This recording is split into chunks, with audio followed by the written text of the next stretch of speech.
Hello everyone, welcome to Pet Experts. I'm Sunamar, if I'm your veterinary student. You guys might be thinking what I'm doing out here because usually I'm in my office. So today I'm going to be talking to you guys about grooming your dog and what are the things that you should do to maintain a good coat.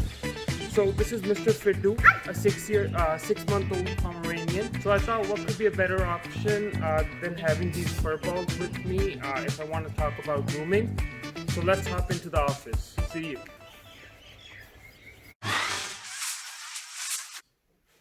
Welcome back, guys. So just as I mentioned a moment before that, today we're going to be talking about how to maintain a good coat condition for your fur balls.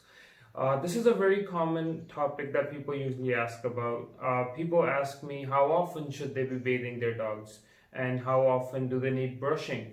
Another thing that people are usually concerned about is how to control ticks and fleas.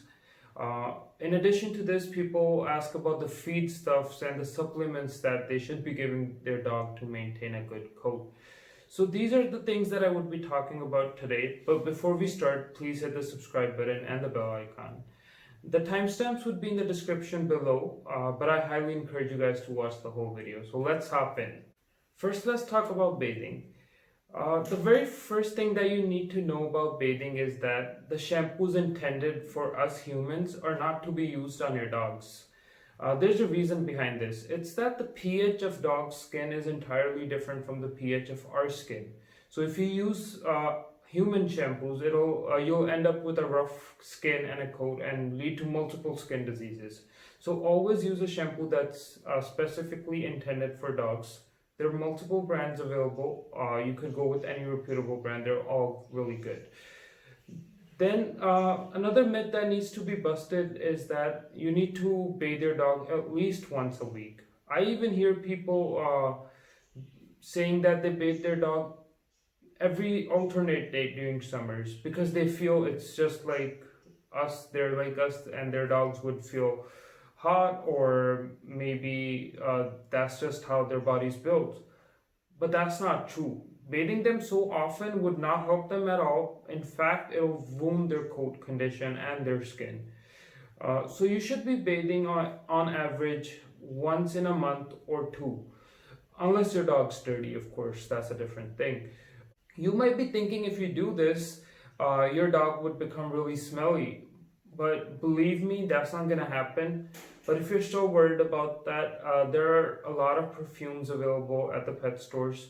Go to your local pet store and pick one up, keep it handy. It'll help you. Now let's come to the diet aspect. This is one of the most important parts in maintaining a good coat. It's just like us humans that what goes in is what appears on the outside. So this is the part that needs to be taken care of the most. You should be feeding your dog a lot of fresh veggies and fruits, but always before giving a new fruit or vegetable, check it online because there are a lot of fruits that are harmful for your little friend. So don't forget to check that. Another thing, as we all know, is that omega-3s are really important for a good coat and skin condition. You should be feeding your dog omega-3 rich diet, such as a piece of salmon or maybe a can of tuna fish is enough in a week for a medium-sized dog such as Labrador. But if you're not comfortable with giving your dog fish for whatever reason, you could always go with olive oil or mustard oil. A teaspoonful would be enough for a medium-sized Labrador.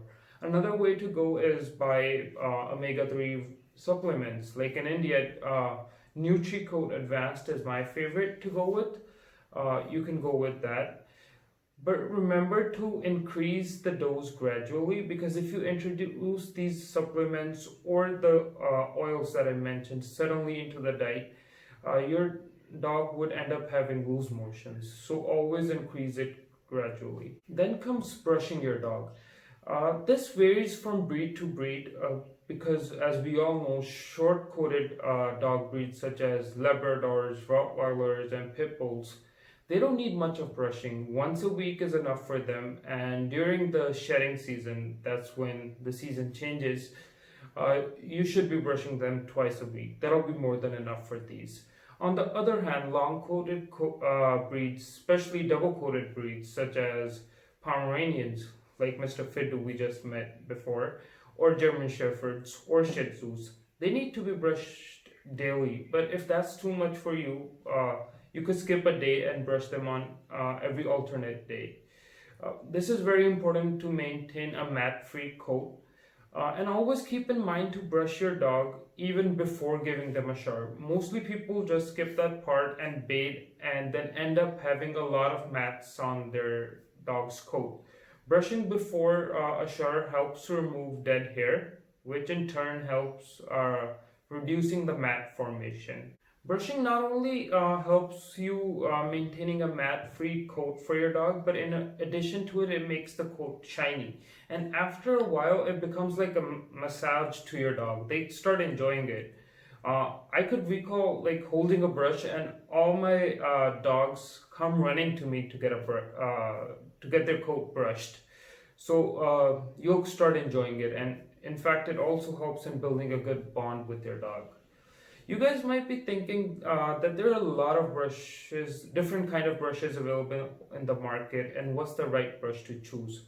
So I've kept over here about 3 different brushes. These are the most common brushes and the brushes that almost everyone would need to maintain a good coat.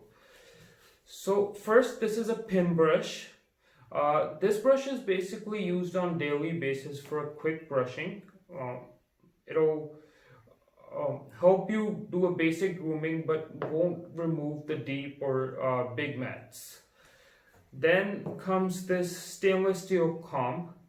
This should be used twice or to the max 3 times a week. It'll help you remove the small mats and a detailed grooming. But always remember, don't try to pull out the big mats because that's going to be really painful for your little friend. So it's always advised either take to a groomer or just trim them out if there are a few. Then this last wire little brush is known as slicker, and the purpose of this brush is to remove dead hair stuck in your dog's coat. It should be only used once a week or maybe twice in the shedding season. If you use this more often than once a week, you'll end up losing the density of your dog's coat. That is, it won't look as fluffy as it should. Another really important aspect in maintaining a good and healthy skin and coat for your dog is keeping them free of ticks and fleas. Ticks and fleas don't only harm the skin condition but also can cause really serious diseases such as tick fever.